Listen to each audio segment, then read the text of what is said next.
আমাদের diabetes hypertension এর পর আমাদের আলোচনা করবো এখন হচ্ছে সিসিএফ বা কনজেস্টিভ কার্ডিয়াক ফেলিওর। তো কনজেস্টিভ কার্ডিয়াক ফেলিওর জিনিসটা কি? সেটা হচ্ছে আমাদের হার্ট যখন পাম্প না করতে পারে, এডুকেট পরিমাণ কন্ট্রাকশন করে পাম্প না করতে পারে এবং সারা শরীরের মধ্যে বডির মধ্যে যখন ব্লাড পৌঁছাতে না পারে, সেটাই হচ্ছে যে কন্ডিশনটা, সেটা হচ্ছে কনজেস্টিভ কার্ডিয়াক ফেলিওর। আর এই জিনিসটা আমরা কিভাবে ঠিক করবো হচ্ছে প্রিলোডটাকে আমরা ডিক্রিজ করে দিব, আফটার লোডকে আমরা ডিক্রিজ করে দিব, আর হচ্ছে কার্ডিয়াক কন্ট্রাক্টিলিটি আমরা বাড়াই দেব। এই কাজ তিনটা যদি আমরা করতে পারি তাহলে হচ্ছে আমরা এই সমস্যার সমাধান করতে পারবো। এখন এই কাজটা করবো কিভাবে? ড্রাগের মাধ্যমে। ড্রাগ, কোন ড্রাগ? ড্রাগের ক্লাসিফিকেশন আছে, ড্রাগের ক্লাসিফিকেশনটা আমরা দেখি। তো ড্রাগের ক্লাসিফিকেশন প্রথমেই আমরা দেখবো সেটা হচ্ছে ডায়াবেটিসের মধ্যে আমরা দেখবো ফুরোসেমাইড, তারপর হচ্ছে পজিটিভ আয়োনোট্রপিক ড্রাগ বা হচ্ছে ড্রাগের মধ্যে আছে ডিজোক্সিন। এইটা এখানে হবে না। এখানে আমি দেখেন পাশে লিখে রাখছি যে drug without positive inotropic effect. Drug without positive inotropic মানে যেটা হচ্ছে পজিটিভ আয়োনোট্রপিক ইফেক্ট নাই, যে ড্রাগগুলো আমাদের, সেগুলো হচ্ছে ডায়াবেটিস, ভ্যাসোডাইলেটর, এসি ইনহিবিটর, আর একটা আছে বিটা ব্লকার। তো ডায়াবেটিসের উদাহরণ ফুসেমাইড, ভ্যাসোডাইলেশনের উদাহরণ হচ্ছে নাইট্রেস, তারপর হাইড্রোলাজেন, আর এসি ইনহিবিটর হচ্ছে এনালাপ্রিল, ডামিপ্রিল, ক্যাপটোপ্রিল আগে পড়ছিলাম, বিটা ব্লকার আগে পড়ছি, কার্বিডালল, মেটোপ্রোলল। তো হচ্ছে এই ড্রাগগুলো হচ্ছে আমরা ইউজ করে থাকবো এই জায়গায়।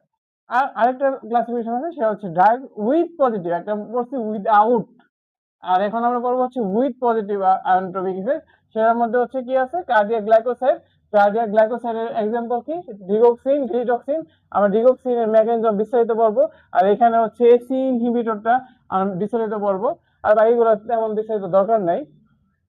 তো এই যে ডিগক্সিন, ডিটক্সিন, আরেকটা আছে বিটা হাইড্রোসিলেটর, এটা হচ্ছে ডোপামিন আর ডোপামিন।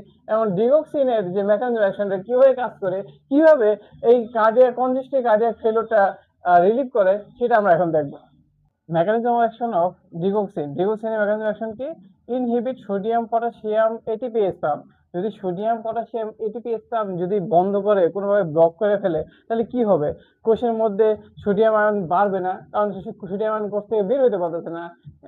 তার মানে সেলের মধ্যে সোডিয়াম আয়ন বাড়বে। তো ইনহিবিট এর সাথে এর ফলে কি হবে? যে ইনহিবিট সোডিয়াম এবং ক্যালসিয়াম এক্সচেঞ্জার, যে এটা এটা এবং সোডিয়াম এবং ক্যালসিয়াম যে এক্সচেঞ্জার হইতেছিল, সেটাও কি হবে?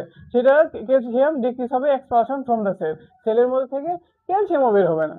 যেহেতু ক্যালসিয়াম সেলের মধ্যে বের হবে না, তার মানে কি ইন্টারসেলুলার ক্যালসিয়াম কি হবে? বাড়বে। যদি ইন্টারসেলুলার ক্যালসিয়াম বাড়ে, তাহলে কি হবে? আমরা জানি ক্যালসিয়াম কি করে? কন্ট্রাক্টিলিটি বাড়ায়। যে কোনো জায়গায় মাসেল কন্ট্রাকশনের জন্য ক্যালসিয়াম জরুরি। তো এখানে সে কার্ডিয়াক কন্ট্রাক্টিলিটি বাড়াবে, এটা বেসিক একটা জিনিস। তো এটা না বোঝার কিছুই নেই। আর এটা অ্যাডভার্স ইভেন্ট হিসেবে কি হয়? ব্রাডিকার্ডিয়া হয়, গাইনোকোমাস্টিয়া হয়, হ্যালোসিনেশন হয়, কনফিউশন হয়। এখন ব্রাডিকার্ডিয়া কেন হইতেছে? এখানে তো টাকিকার্ডিয়া হওয়ার কথা। নো, এখানে ব্রাডিকার্ডিয়া এই কারণেই হবে। টাকিকার্ডিয়া হইতে পারে মাঝে মধ্যে, কিন্তু ব্রাডিকার্ডিয়া কেন হবে? ব্রাডিকার্ডিয়া এই কারণেই হবে, ভ্যাগাস নার্ভকেও সে একই সাথে স্টিমুলেশন করে, যার ফলে হচ্ছে ব্রাডিকার্ডিয়া হইতে পারে, গাইনোকোমাস্টিয়া হইতে পারে হরমোনের ডিসব্যালেন্সের কারণে। ছেলেদের যে ব্রেস্ট হওয়া, সেটাকে গাইনোকোমাস্টিয়া বলা হয়। হ্যালোসিনেশন, কনফিউশন, অতিরিক্ত ডিওক্সিন বডিতে হইলে থাকলে এগুলো হইতে পারে। তারপর আরেকটা মেকানিজম আমরা বলছিলাম শিখবো, সেটা হচ্ছে AC inhibitor, in congestive cardiac failure mechanism action. এটা কি করে? এটা প্রথমে ইনহিবিট করে এসি অ্যাঞ্জিওটেনসিন কনভার্টিং এনজাইম, এটাকে ইনহিবিট করে। এটা ইনহিবিট করলে কি হবে? অ্যাঞ্জিওটেনসিন কনভার্টিং এনজাইম ইনহিবিট করতে পারে, অ্যাঞ্জিওটেনসিন 1 থেকে অ্যাঞ্জিওটেনসিন 2 হইতে পারবে না। তাই এটা ইনহিবিট হইতেছে, অ্যাঞ্জিওটেনসিন 1 থেকে অ্যাঞ্জিওটেনসিন 2 হইতে পারতেছে না, যার ফলে decrease angiotensin 2 mediator effect, decrease হইতেছে, যার ফলে সিম্প্যাথেটিক নার্ভাস সিস্টেম এবং ইনক্রিজ হবে ভ্যাসোডাইলেশন, এবং ডিক্রিজ হবে অ্যালডোস্টেরন প্রোডাকশন ডিক্রিজ হবে। আর আমরা জানি অ্যালডোস্টেরন প্রোডাকশন ডিক্রিজ হলে সোডিয়াম বডি থেকে বের হয়ে যাবে, ওয়াটারকে নিয়ে বের হয়ে যায়। আর অ্যালডোস্টেরন কি করে, অ্যালডোস্টেরন হচ্ছে সোডিয়ামকে ধরে রাখতে চায়। আর যখন এখানে অ্যালডোস্টেরন ডিক্রিজ হইতেছে, সোডিয়াম থেকে ওয়াটার বের করে নেবে। এই কথাটা এখানে বলা হয়েছে, টেনশন হবে। তারপরে বলছে decrease preload and after load increase output. এখান থেকে এখন আমরা জানি কি প্রিলোড কমলে কার্ডিয়াক আউটপুট কি কমে, প্রিলোড বাড়লে কার্ডিয়াক আউটপুট বাড়ে। তো এখানে প্রিলোড কমতেছে, তাহলে কার্ডিয়াক আউটপুট কেন বাড়বে? আবার আফটার লোডের সাথে ঠিক আছে, আফটার লোড বাড়লে কার্ডিয়াক আউটপুট বাড়বে, আফটার লোড কমলে কার্ডিয়াক আউটপুট কমবে। কিন্তু এখানে প্রিলোড কমতেছে, তাহলে কার্ডিয়াক আউটপুট কেন বাড়বে? এই একটা কোশ্চেন এখানে অ্যারাইজ হইতে পারে। তো এই কোশ্চেনটার অনেক নানা ধরনের আনসার আছে, আমি এটা কমেন্টে আশা করবো আপনারা দিবেন। তারপরে এটা খুব ভালো অ্যান্সার না, কিন্তু এটা আপনাকে চিন্তা করতে সাহায্য করবে। এই অ্যান্সারটা আমি একটু বলবো, সেটা হচ্ছে প্রিলোড কার্ডিয়াক আউটপুট নির্ভর করে তিনটা ফ্যাক্টরের উপর। কোন তিনটা ফ্যাক্টর?